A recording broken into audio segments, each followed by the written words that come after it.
In this episode of the History Fix, we're going to step to one side and pose a more general historical question.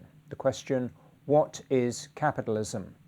And we're going to do that because we have arrived at the dawn of the modern era in talking about the first wave of bourgeois revolutions, the Reformation, the Dutch Revolution, the English Revolution. We are now looking at the development of the capitalist system, which begins to roll out across the world. So useful, I think, to take time just to define what we mean by capitalism.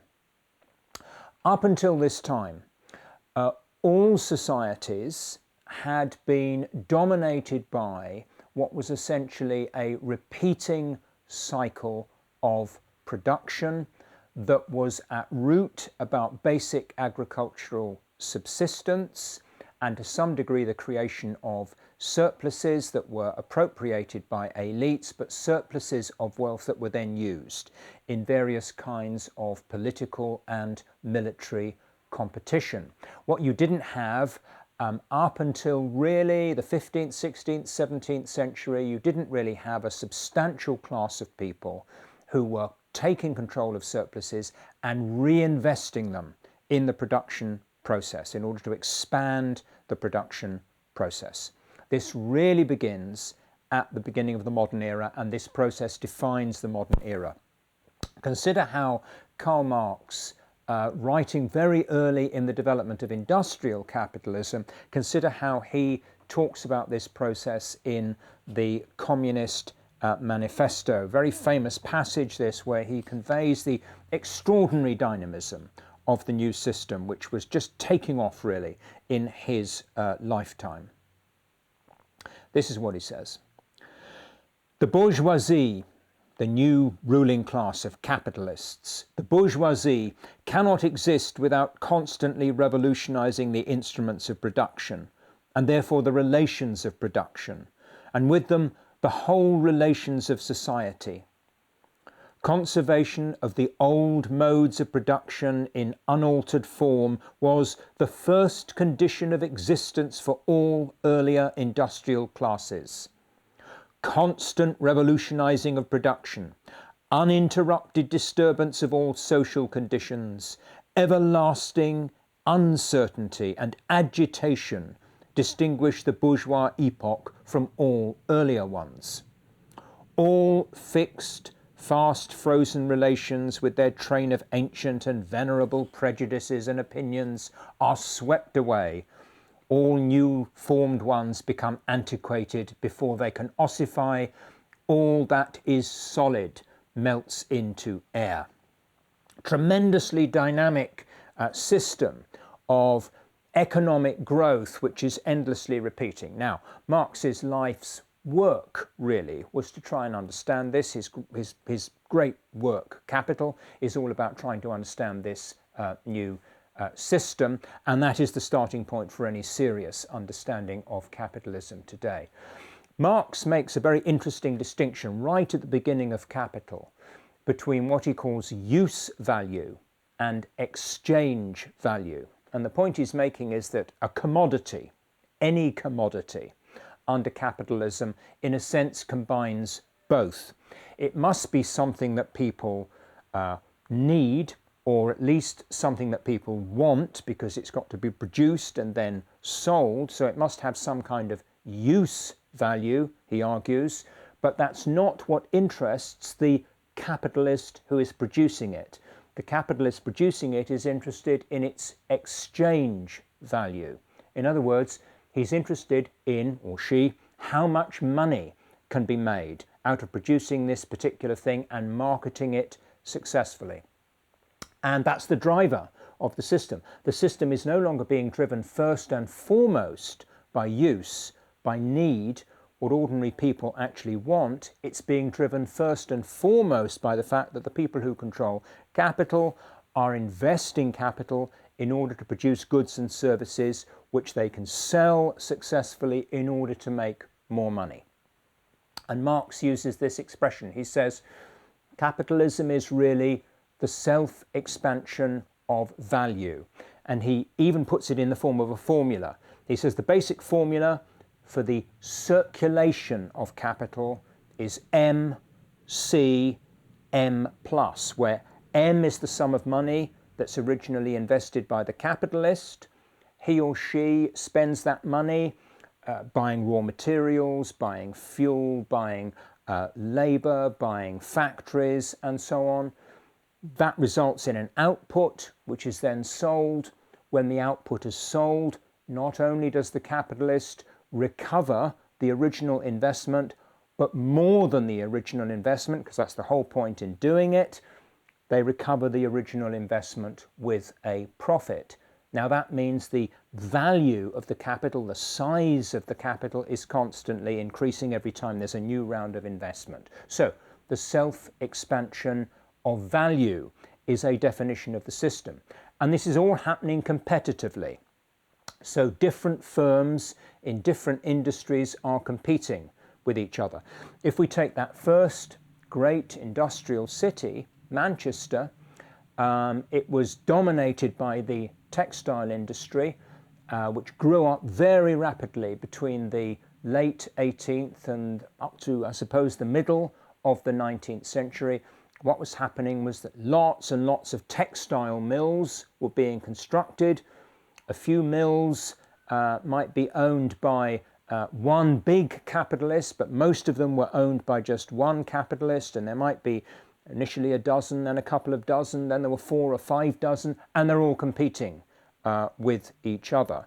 And one of the consequences of that, incidentally, is that occasionally you get gluts, goods can't be sold, and you get a crisis. But maybe we'll talk in more detail about capitalist crisis another time. Suffice it to say, you've got lots of different capitalists competing with each other to sell the output of their factories.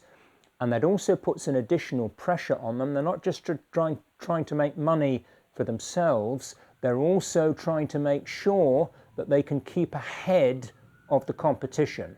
So they're investing capital in increasing output, not just to increase their own profits, but because they have to be up to date in terms of the technology. If they don't invest in the new technology and their competitors are investing in it, they'll eventually go out of business because their goods will be too expensive on the market. So capitalism creates a tremendous pressure on the individual capitalist to keep ploughing their capital, ploughing their money back into the development of the business. It is a system of competitive capital accumulation.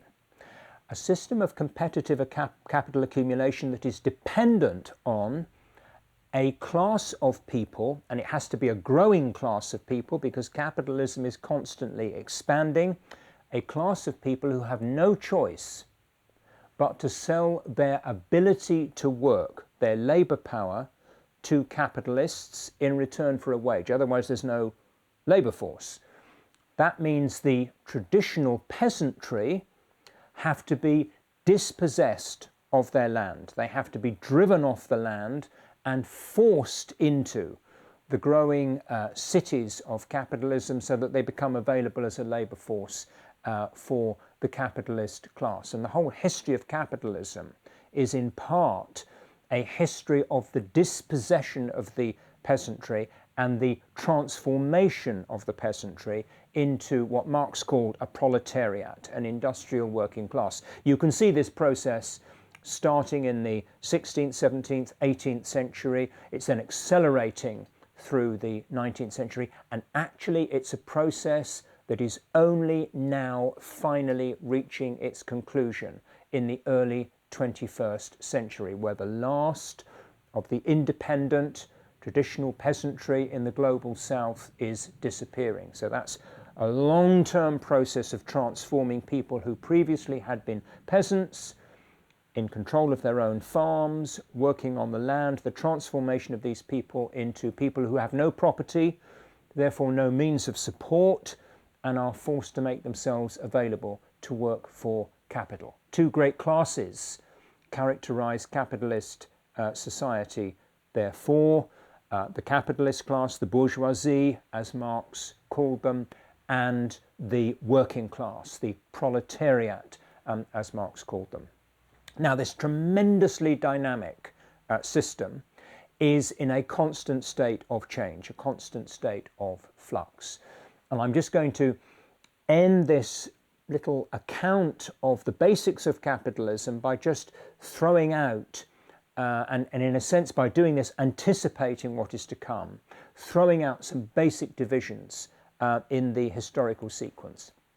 You go back right to the beginning, and I think it's the best way to describe capitalism is that it's mercantile capitalism. If you look at what's developing in the 16th and the 17th century, if you look at how the system is working in particular through the 18th century at the time of the slave trade, when the slave trade was a central part of capitalism, it's essentially mercantile capitalism, where capitalists are investing in moving goods around. And then from round about 1750 onwards, and it's really not properly established until we get into the early 19th century, you have a second overlapping phase of industrial capitalism, factory-based capitalism, where what's happening now is that capital is being invested in the development of production facilities, so that capitalists who previously have primarily been merchants moving goods around are becoming industrialists who control production plants. Industrial capitalism becomes dominant in the early part of the 19th century through towards the end of the 19th century, incidentally with a great boom between about 1848 and about 1873. That period of time, there's a tremendous period of 25 years, there's a tremendous boom in the development of capitalism. And it goes into crisis later on in the 19th century. And out of that crisis at the end of the 19th century, capitalism really moves into a third phase, a phase of imperial capital or imperialist capital, where you have got different corporations backed by their respective states, their respective governments, competing on an international scale for control over markets and investment opportunities and so on. Keep in mind all the time, capitalism is intensely competitive, a system of competitive capital accumulation. They are warring brothers, the capitalist class, both nationally and on an international scale. And those tensions explode into imperialism on a global scale in the late 19th century, and a build-up of international tension, a build-up of arms expenditure, and then an explosion into World War in 1914. And coming out of the First World War, the European economies and the American economy and the world economy more generally goes into depression. The economy is not growing in the 1920s, or not growing very much. It collapses completely, really, in 1929 with the Great Crash. And we move out of that crisis, and it's very often crisis which is driving the major changes in capitalism. Capitalism moves into a fourth phase in its development, where it's clear that the market isn't working, the market isn't self-correcting, it's not self-regulating, as the defenders of the system claimed, and you get a huge level of state control and state investment in economic activity. So this is a period of capitalism which we can define as state capitalism. Complete state control in the case of Russia, for example, in the 1930s, but a growing measure of state control and state involvement in the economy if you look at other societies at the time. If you look at Nazi Germany, if you look at the United States under President Roosevelt, and then this continues through into the post-Second World War period, where you get governments intervening heavily in the economy. Lots of nationalisation, lots of government regulation, controls on the movement of currency and capital, attempts by governments to use state power as a way of generating and sustaining economic activity. And then finally, and this brings us to our own epoch, really the fifth period in the development of capitalism, beginning in the late 70s and then rolling out through the 1980s, we have the neoliberal counter-revolution, a reassertion of corporate power, growing social inequality, a knocking back of the gains that have been made by working people, a knocking back of the development of welfare states and public services in the interests of the corporate rich in the neoliberal era, which we are still living in. And that fundamental dynamism of the system, the relentless change that is built into the system is, of course, now in the early 21st century, pushing us beyond the limits of what is sustainable, not just in terms of the well-being of humanity, but also, of course, in terms of the ecosystems on which we all depend, bringing us as people living with what is now a kind of a 400, 500-year-old system, the system of capitalism, bringing us to the point where we face a fundamental choice, really now, between overthrowing this system and creating a different kind of economic system, as has been done in the past, or allowing the system to drag us into the abyss. That's the implication of this system for humanity in the early part of the 21st century. We are facing the greatest crisis in the history of humanity. Capitalism is driving us towards climate catastrophe. To understand how we got here and how we get out of it, we really need to understand human history. What we're trying to do here at the History Fix is to give us the understanding of the past that we need to equip us to fight for a better future. If you like what we're doing, please share and subscribe, and also contribute to our Patreon page. Thanks very much.